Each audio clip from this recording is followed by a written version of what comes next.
हाय learners, कैसे हैं आप लोग। तो आज हम लोग पढ़ने वाले हैं kinematic equations for uniformly accelerated motion. इस काइनेमेटिक इक्वेशन के थ्रू हम लोग बेसिकली अगर कोई भी इनपुट दिया हो तो हम लोग उससे डिस्प्लेसमेंट निकाल सकते हैं, टाइम टेकन निकाल सकते हैं, इनिशियल वेलोसिटी निकाल सकते हैं, फाइनल वेलोसिटी निकाल सकते हैं और एक्सेलरेशन निकाल सकते हैं। आप लोगों ने क्लास 9 और 10 में भी ये सब इक्वेशंस देखे होंगे। v equal to we I plus A t, x equal to we i t plus half a t square. बस इसमें क्या है, एक चीज़ का ध्यान रखना है। यहाँ पे देखिए, मैं जो यूज़ कर रहा हूँ सिंबल क्या यूज़ कर रहा हूँ, फाइनल वेलोसिटी के लिए वी एफ और इनिशियल वेलोसिटी के लिए वी आई। लेकिन इसको दूसरे बुक्स में एनसीईआरटी में दूसरे ढंग से भी लिखा रहता है और हर एक बुक में दूसरे ढंग से भी लिखा रहता है। Like V F final velocity को वी लिखा रहता है, इनिशियल वेलोसिटी को वी जीरो लिख सकते हैं। और जब क्लास 9-10 में होंगे तो ये बहुत कॉमन सा सिंबल था इनिशियल वेलोसिटी को यू से रिप्रेजेंट करने का। इस वीडियो में मैं आपको डेरिवेशन बेसिकली दो मेथड के थ्रू डिराइव करना बताऊंगा। एक तो ग्राफिकल मेथड के थ्रू और दूसरा इंटीग्रेशन के थ्रू। तो सबसे पहले इक्वेशन को डिराइव करते हैं v equal to u plus A t. ठीक है। सो एक्सेलरेशन क्या होता है? एक्सेलरेशन मतलब जो फॉर्मूला हम लोग यूज़ करते हैं, final velocity minus initial velocity divided by t2 minus t1। So basically जब टाइम जीरो होता है, टाइम जीरो मतलब बेसिकली टाइम जीरो का कहने का मतलब हुआ जब कोई भी चीज़ मोशन रेस्ट में है और उससे उस समय मोशन से स्टार्ट हुआ उसका मोशन। सो ठीक है। तो यूजुअली हम लोग जो T1 यहाँ पे लिखा है मैंने, T2 माइनस T1, तो T1 को हम लोग उस समय जीरो रखते हैं। सो एक्सेलरेशन क्या हो गया? So v F minus we i divided by t minus zero. So acceleration क्या हो गया? अगर ये टी माइनस जीरो करेंगे तो टी आएगा। सो क्रॉस मल्टीप्लीकेशन में ये चला जाएगा क्या, A T equal to V F minus we I. So फिर से इसको हम लोग अगर प्रोसेस करेंगे तो we F equal to we I plus A T. So ये हो गया आपका इक्वेशन। सो एनसीईआरटी में बेसिकली फाइनल वेलोसिटी को v से रिप्रेजेंट डिनोट किया गया है और इनिशियल वेलोसिटी को v जीरो से। तो ठीक है, आगे हम लोग वो भी यूज़ कर सकते हैं। अब हम लोग दूसरे इक्वेशन को डिराइव करेंगे। So x equal to initial velocity into time plus half a into t square. यहाँ पे x क्या है? ये बेसिकली डिस्प्लेसमेंट है। और मैंने बताया था इसके पहले वाले वीडियो में, फिर से दोबारा बता दे रहा हूँ कि डिस्प्लेसमेंट को बेसिकली हम लोग जब ग्राफ में दिखाते हैं तो उसको कैसे निकालते हैं। तो डिस्प्लेसमेंट इक्वल टू क्या होता है? Displacement equal to average velocity into time. So यहाँ पे वेलोसिटी है ये हमारा और ये टाइम है। तो यहाँ पे ये वेलोसिटी देखिए, ये वेलोसिटी ये रीज़न है, यहाँ से यहाँ तक इसका initial velocity to final velocity ये है। सो ये जो एरिया को कवर कर रहा है, ये शेडेड रीजन जो हो गया वो मेरा डिस्प्लेसमेंट हो गया। सो इसको यहाँ करके देखते हैं। ये मेरा ओरिजिन है ना। ओरिजिन के बाद यहाँ से यहाँ तक मेरा इनिशियल वेलोसिटी पे गया, उसके बाद यहाँ पे मेरा ये वेलोसिटी ये बढ़ रहा है यहाँ पे, और ये जो रीजन आ गया, ये बेसिकली ये रीजन, ये जो शेडेड रीजन होगा, ये जो रीजन आएगा ये मेरा हो जाएगा डिस्प्लेसमेंट।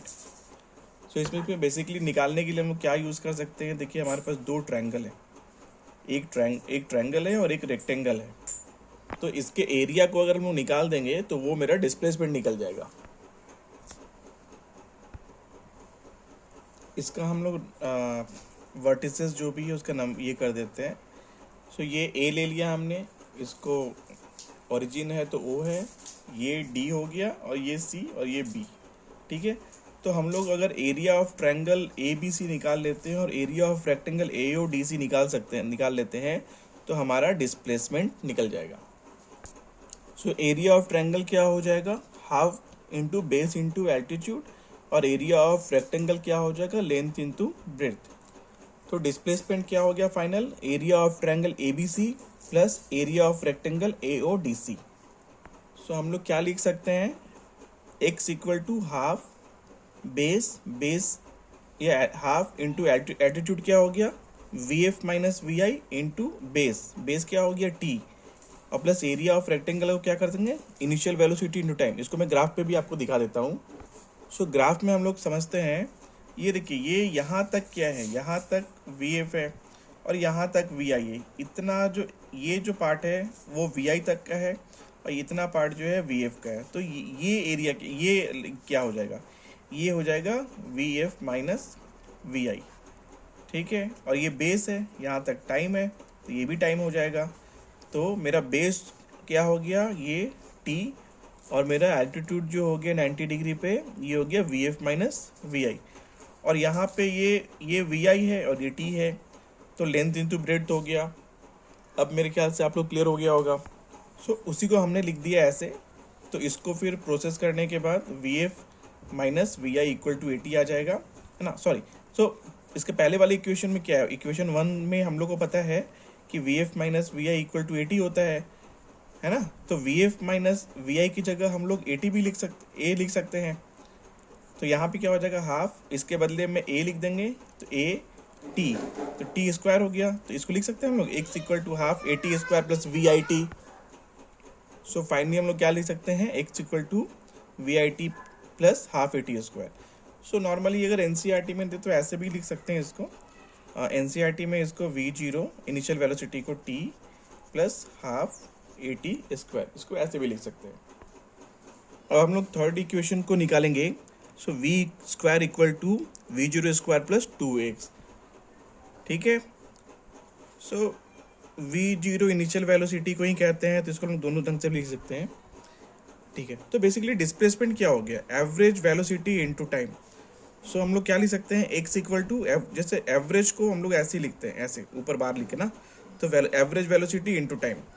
सो एवरेज वेलोसिटी क्या हो गया, अरिथमेटिक मीन हो गया फाइनल वेलोसिटी और इनिशियल वेलोसिटी का डिवाइडेड बाय 2, है ना। सो इसको हम लोग ऐसे भी लिख सकते हैं एवरेज वेलोसिटी को। सो v F final velocity plus initial velocity divided by 2। अब ये इक्वेशन 1 में हम लोग को पता था कि फाइनल वेलोसिटी इक्वल टू क्या होता है, इनिशियल वेलोसिटी प्लस ए टी। तो अगर इसको हम लोग इधर ले जाएंगे V F minus V A और डिवाइडेड बाई ए, तो टी को हम लोग इस वे में रिप्रेजेंट कर सकते हैं कि T equal to V F minus we I by A. तो x क्या हो जाएगा, x इक्वल टू हम लोग वी टी बोल रहे हैं, एवरेज वेलोसिटी इनटू टाइम। तो ये क्या हो गया, एवरेज वेलोसिटी, तो we f plus v I by t 2, और t को हमने क्या लिखा था, सो t को हमने लिखा था V F minus we I by A, ठीक है। तो x क्या हो जाएगा, x equal to v into T है, तो ये एवरेज वेलोसिटी इनटू टाइम, है ना। सो इसको हम लोग फिर अगर फर्दर प्रोसेस करेंगे, सो ये देखिए ये है a प्लस बी और a माइनस बी, है ना। सो ये फॉर्मूला अप्लीकेबल होगा इस पे, ये a प्लस बी और a माइनस बी, तो क्या हो जाएगा a square minus b square. तो ये क्या हो जाएगा, तो ये हो जाएगा v f square minus we i square by 2a। So displacement x equal to we f square minus we i square by 2a। So इसको फिर से प्रोसेस करेंगे तो ये आएगा, और फाइनली क्या आ जाएगा, v f square equal to we i square plus 2ax। So इसके बाद हम लोग शुरू करेंगे kinematic equations for uniformly accelerated motion को डेरिवेशन करेंगे यूजिंग कैलकुलस। तो ये वीडियो थोड़ा सा लंबा हो जाएगा क्योंकि इंटीग्रेशन जो हम लोग यूज़ करेंगे कैलकुलस में वो बहुत सारे लोगों को समझ में नहीं आएगा, तो उसको बेसिक्स बताना पड़ेगा। इसके चलते मैंने इसको दूसरे वीडियो में बनाया है। सो ये डेरिवेशन यूजिंग कैलकुलस दूसरे वीडियो में आप देख सकते हैं। आपको अगर ये वीडियो अच्छा लगा तो लाइक करें, सब्सक्राइब करें, और कमेंट सेक्शन में अगर आपको कहीं भी कोई चीज़ समझ में ना आई हो तो आप बताएं, मैं उसको दोबारा बता दूंगा। आपको अलग से वीडियो डालकर जहाँ पर आपको समझ में ना आया होगा वहाँ पर बता दूंगा।